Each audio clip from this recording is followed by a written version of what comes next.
നിനക്കൊരു വിചാരമുണ്ട് നീ വലിയൊരു സുന്ദരനാണെന്ന്. എന്താ അല്ലേ? പിന്നെ എടാ, പുരുഷന്റെ സൗന്ദര്യം എന്ന് പറയുന്നത് അവന്റെ പെരുമാറ്റത്തിലുള്ള ഡീസൻസിയാണ്. അങ്ങനെയുള്ളവരെ മാത്രമേ പെൺകുട്ടികൾ ഇഷ്ടപ്പെടൂ. നിനക്കതില്ല. എന്നെ അവൾക്ക് ഇഷ്ടമായിരുന്നു. എന്താ ഡീസൻസി? ഒരു സത്യം പറഞ്ഞാൽ നീ ഞെട്ടരുത്. നിന്നെ അവൾക്ക് അറപ്പായിരുന്നു. പിന്നെ രണ്ടുപേർക്കും പണ്ടേ നമ്മുടെ സ്വല്പം ചോരുക്കുണ്ടല്ലോ. എന്ത് ചെയ്യാം, ഞാനൊരു സുന്ദരനായിപ്പോയി. അവൾ വീണു വീണില്ല എന്ന പരുവത്തിയായിരുന്നു. രണ്ടുകൂടെ ചേർന്ന് നമുക്കിട്ട് പാര വെച്ചോളാം. എന്നെ അങ്ങ് വിട്ടാരെ. യഥാർത്ഥ പാര ഏത് ഭാഗത്തു നിന്നാണ് വന്നതെന്ന് എനിക്കറിയാം. മഹത്തായ ഒരു ലക്ഷ്യം നേടാൻ നമ്മൾ പരിശ്രമിച്ചു, നടന്നില്ല. പാര വന്നത് ഏത് ഭാഗത്ത് നിന്നാ പോരെ? ഈ കോരയ്ക്ക് പാര വെച്ചാണ് ആയര. നിങ്ങൾക്കുള്ള പാരയും ആ ഭാഗത്ത് നിന്നാ വന്നിട്ടുള്ളത്. ഉറപ്പാണ്. എടാ, നിന്റെ ഒന്നും തലയിൽ ആള് താമസമില്ലേ? അയാള് കള്ളനാ. എന്നെ അയാൾ കുടിപ്പിച്ച് കുരങ്ങനായി കളഞ്ഞില്ലേ? ഓഹോ, അങ്ങനെയാണെങ്കിൽ നമ്മൾ തീവ്രവാദികളാകേണ്ടി വരും. എന്ന് വെച്ചാൽ ആ മീശക്കഴുവേറിയെ നമ്മൾ ചില അഭ്യാസങ്ങൾ പഠിപ്പിക്കുന്നു. നന്മ ചെയ്യാനല്ലേ ബുദ്ധിമുട്ടുള്ളൂ. ഒത്തുപിടിച്ചാൽ അവർക്ക് വരുന്ന സകല കല്യാണാലോചനകളും നമുക്ക് മുടക്കാൻ കഴിയും. കൊള്ളാം, നല്ല കാര്യം. അങ്ങനെ ആ കിളവൻ ഗതി മുട്ടുമ്പോൾ മുട്ടുകുത്തും. എന്റെ കാലിൽ കാലേതാണ് നമുക്ക് പിന്നെ തീരുമാനിക്കാം. നമ്മുടെ പഠിത്തം നിർത്തേണ്ടി വന്നാലും ലക്ഷ്യത്തിൽ നിന്ന് പിന്മാറുന്ന പ്രശ്നമേ ഇല്ല. നീ മാറരുത്. ഞാൻ മാറുന്ന പ്രശ്നമേ ഇല്ലെന്ന്. Okay okay.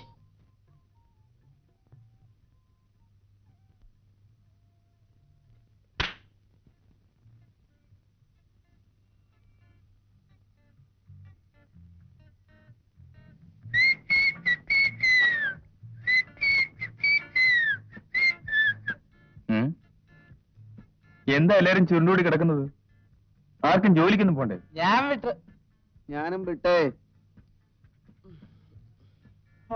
എന്ത് പറ്റി?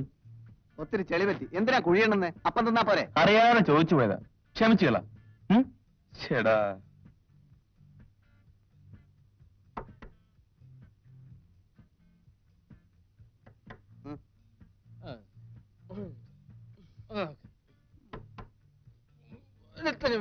ഞാൻ തന്നെ വേണം. അളിയാ തുറക്കല്ലേ, അവളാ മീനും.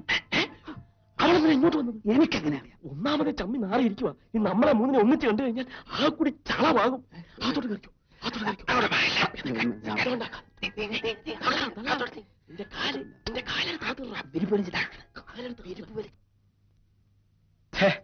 യവന്മാരെവിടെ പോയി? അല്ല മീനു, എന്താ മുന്നറിയിപ്പൊന്നും ഇല്ലാതെ? വീട്ടിൽ കാര്യങ്ങളെല്ലാം മുത്തശ്ശി ശരിയാക്കിയിട്ടുണ്ട്. ബന്ധം കൊള്ളാന്നുണ്ടെങ്കിൽ കല്യാണം ഉടനെ നടത്തണമെന്നാ മുത്തശ്ശൻ പറഞ്ഞത്. പിന്നെ അമ്മയ്ക്ക് പ്രേമനെ ഒന്ന് കണ്ടാൽ കൊള്ളാന്നുണ്ട്. നാളെ വീട്ടിലൊന്ന് വരാമോ? വരാം. പക്ഷേ അവിടുന്ന് ഈ വെട്ടുകത്തി, ഉലക്ക, വിറകുള്ളി ഇവയെല്ലാം ഇന്ന് രാത്രി തന്നെ എടുത്തൊന്ന് മാറ്റണം. ദാ ഈ ഷേപ്പ് മറതിരിക്കാനാണ്. അങ്ങനെയൊന്നും ഉണ്ടാവില്ല. അമ്മയ്ക്ക് ഇഷ്ടപ്പെടും. മോൾക്ക് ഇഷ്ടപ്പെട്ടോണ്ടാണോ? ഞാൻ പോണു. ഇതുവരെ വന്നിട്ട് എന്റെ കയ്യിൽ നിന്നൊന്നും വാങ്ങാതെ പോകുന്നത് ശരിയാണോ?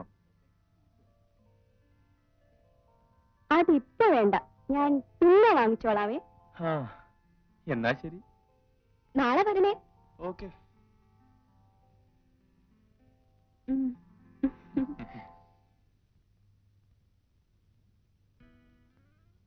ഏതാടാ ചരക്ക്? എന്റെ ഭാവി വധു. അല്ല, നിങ്ങൾ എന്തിനാ ഒളിച്ചിരിക്കുന്നത്? വല്ല വീക്കും കിട്ടിയിട്ടുണ്ടോ? ഞങ്ങളെ പെണ്ണിനെ അങ്ങോട്ട് കൊടുത്തിട്ടുണ്ട്. എന്തോ? നീ എന്തോന്നാ പറഞ്ഞത്? നീ ഈ പെണ്ണിനെ കല്യാണം കഴിക്കാൻ പോകുന്നു? നിനക്ക് ഈ നാട്ടിൽ വേറെ ഒരു പെണ്ണിനെ കിട്ടിയില്ലേ? ഇതിനെന്താ കുഴപ്പം? കുഴപ്പമൊന്നുമില്ല. ഞങ്ങൾ 3 പേർ ഉൾപ്പെടെ ഈ നാട്ടിലുള്ള മുഴുവൻ ആൾക്കാരും അവളെ കൈകാര്യം ചെയ്തിട്ടുണ്ട്. അതും വീട്ടിൽ വെച്ച്.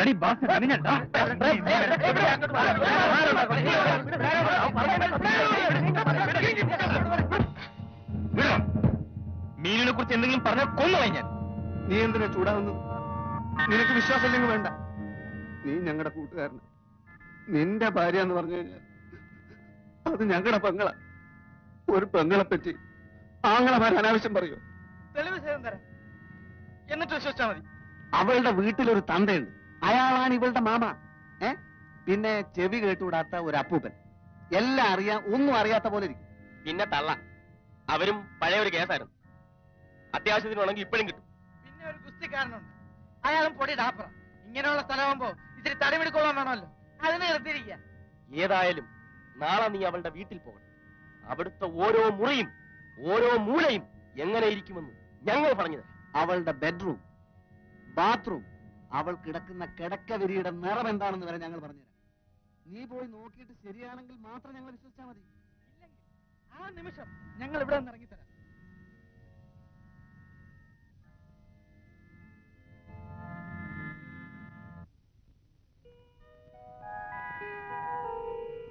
വരൂ പ്രേം. ഇത്രയും വൈകിയപ്പോ വരില്ലെന്ന് വിചാരിച്ചു. ഇരിക്കൂ. ഫോണിൽ പ്രേമിന്റെ ശബ്ദത്തിന് വലിയ ഗൗരവമായിരുന്നല്ലോ. ഞാൻ അമ്മയെ വിളിക്കാം.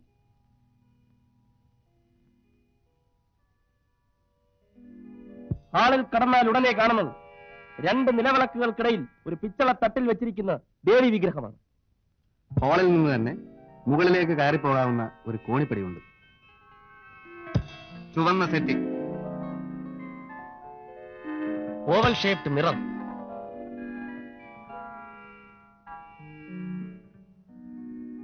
ഇതിന്റെ അമ്മ. ഇരിക്കൂ. എനിക്ക് ആകെ കൂടി ഇവിടെ ഉള്ളൂ. പ്രേമിനെ പറ്റി പറയാൻ തുടങ്ങിയിട്ട് ഒത്തിരി നാളായി. മോൻ അറിയാലോ, പെൺമക്കളുള്ള അമ്മമാരുടെ നെഞ്ചിൽ എന്നും തീയായിരിക്കും. മീനുവിന് ഞാൻ കുറേ സ്വാതന്ത്ര്യം കൊടുത്തിട്ടുണ്ട്. അവൾക്ക് നല്ലതും ചീത്തയും തിരിച്ചറിയാനുള്ള കഴിവുണ്ടെന്ന് മനസ്സിലാക്കിയതിന് ശേഷം പ്രേമിന്റെ മുഖത്ത് നോക്കുമ്പോ അറിയാം എന്റെ മോക്ക് തെറ്റ് പറ്റിയിട്ടില്ലെന്ന്. ആട്ടെ, അച്ഛനവിടെ പ്രാക്ടീസ് ചെയ്യുന്നു. അച്ഛനവിടെ പ്രാക്ടീസ് ചെയ്യുന്നു. ഒറ്റപ്പാലത്ത്. മോൻ ഊരി അഴിച്ചിട്ട് പോയാ മതി. ഞാൻ കുടിക്കാൻ എന്തെങ്കിലും എടുക്കട്ടെ? പ്രേം ശരിക്കും നെർവസ് ആയി. ആ സ്മാർട്ട്നെസ് ഒക്കെ എവിടെ പോയി? എന്ത് പറ്റിപ്പോ? എനിക്ക് തല ചുറ്റുന്നത് പോലെ. മേനുവിന്റെ റൂം എവിടെ? മുകളില. വരൂ. അമ്മ തുറന്നടിച്ച് സംസാരിക്കുന്ന കൂട്ടത്തിലാ. ഫസ്റ്റ് ഇംപ്രഷൻ മോശമായിട്ടില്ലെന്നാ തോന്നുന്നത്.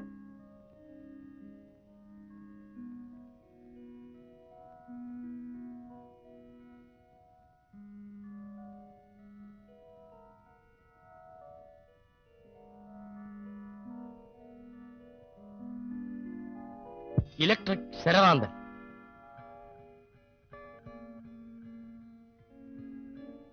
ഫാൻസി ലൈറ്റ്,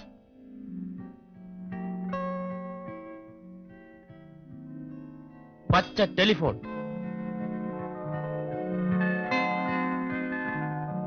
മാനിന്റെ ചിത്രമുള്ള ബെഡ്ഷീറ്റ്, ചുവരിൽ മോഡേൺ ആർട്ട്,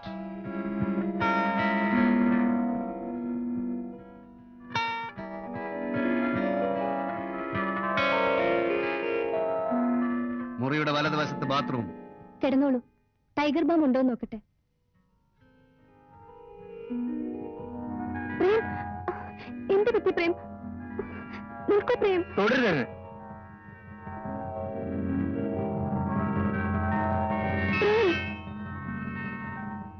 അറിഞ്ഞുകൊണ്ട് ഞാൻ ഇതുവരെ ഒരു തെറ്റും ചെയ്തിട്ടില്ല. അതുകൊണ്ട് ദൈവം എന്നെ രക്ഷിച്ചു. എനിക്കൊന്നും മനസ്സിലാവുന്നില്ല. കുട്ടിക്ക് നന്നായിട്ട് അഭിനയിക്കാൻ അറിയാം. Keep it up. But I hate you. ആരാന്റെ കുഞ്ഞിന്റെ തന്തയാവാൻ എന്നെ കിട്ടില്ല. പ്രേം,